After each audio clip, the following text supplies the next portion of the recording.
Good morning students. मैं doctor Kavita Sahni from government girls college Chom. BSc part 1 का third paper हम पढ़ रहे थे, एम्ब्रियोलॉजी या डेवलपमेंटल बायोलॉजी। इसमें स्पर्मेटोजेनेसिस के बारे में मैं आपको डिटेल में पढ़ा चुकी हूँ। फर्टिलाइजेशन के बारे में भी मैंने आपको बता दिया है। आज हम बात करेंगे पार्थेनोजेनेसिस की। पार्थेनोजेनेसिस या अनिषेक जनन। अब ये होता क्या है पार्थेनोजेनेसिस?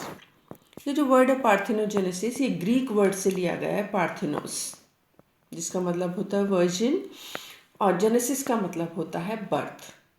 मतलब जब बिना फर्टिलाइजेशन के ओवा डेवलप होकर नया इंडिविजुअल बनाता है तो उसे अनिषेक जनन कहते हैं। अनिषेक, निषेचन नहीं होता, फर्टिलाइजेशन नहीं होता, but the egg develops into a new individual without fertilization, then it is known as parthenogenesis.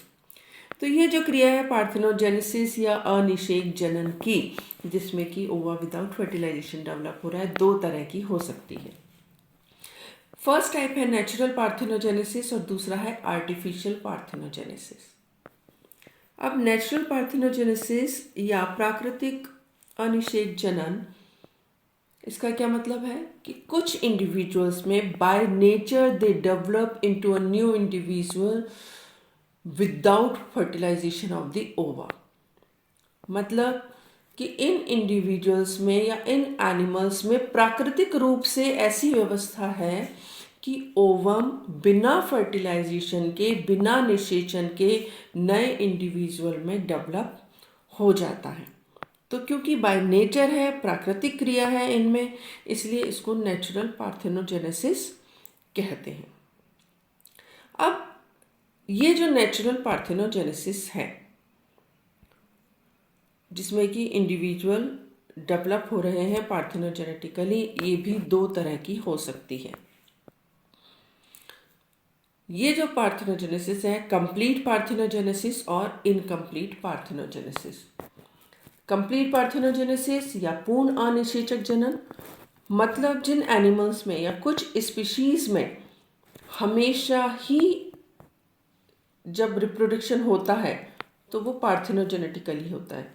मतलब कभी भी कोई सेक्सुअल जनरेशन इनमें नहीं होती है। हमेशा जो भी इंडिविजुअल है, यानी जो एग बनेगा, वो पार्थेनोजेनेटिकली ही डेवलप होगा या अनिषेचक जनन द्वारा ही नया इंडिविजुअल बनाएगा। और इस कारण से जो भी इंडिविजुअल इसमें बनते हैं वो हमेशा फीमेल्स होती हैं।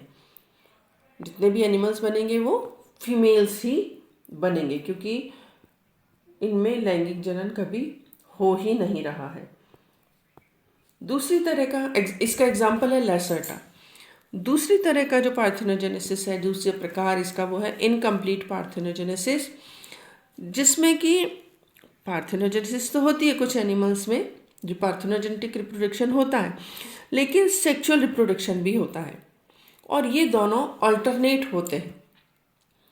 मैं ना, कभी पार्थेनोजेनेटिक होगा, एक दो जनरेशन्स हो गई, फिर उसके बाद सेक्सुअल जनरेशन हो गई, उसके बाद फिर पाथ। तो ये दोनों जनरेशन्स जो हैं, या दोनों प्रकार का जो रिप्रोडक्शन है, वो अल्टरनेट होता है एक के बाद एक।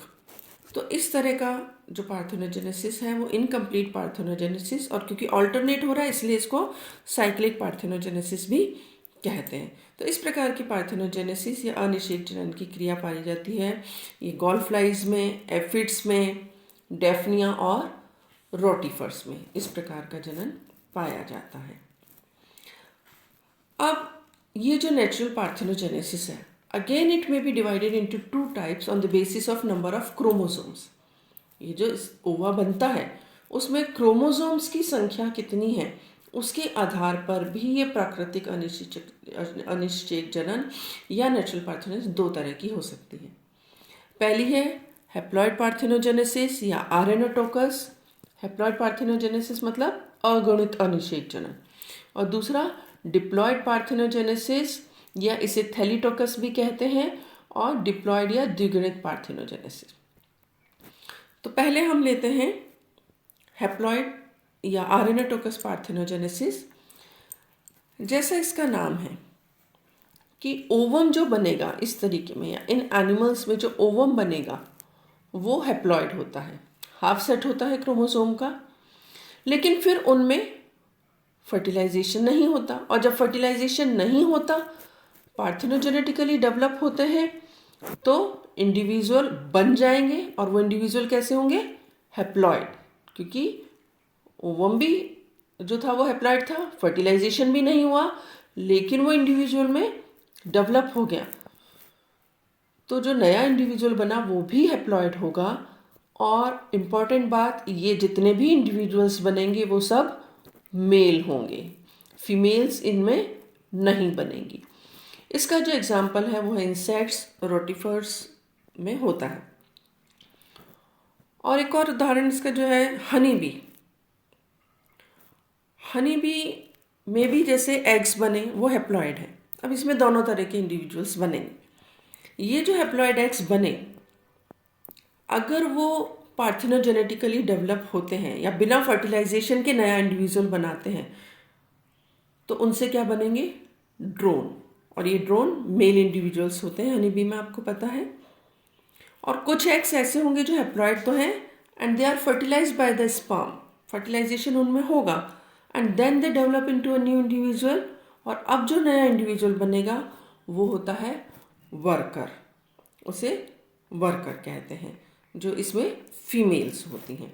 तो इस तरीके से इनमें हैप्लॉयड पार्थेनोजेनेसिस पाया जाता है। दूसरी तरह का जो पार्थेनोजेनेसिस है वो है डिप्लॉयड पार्थेनोजेनेसिस या थैलीटोकस, द्विगुणित। अब जैसा इसका नाम है कि इस दौरान जो ओवा बनेगा वो डिप्लॉयड होगा। डिप्लॉयड ओवा बनेगा, यानी जो ओवम बना उसमें क्रोमोसोम्स की संख्या द्विगुणित होगी, डिप्लॉयड होगी।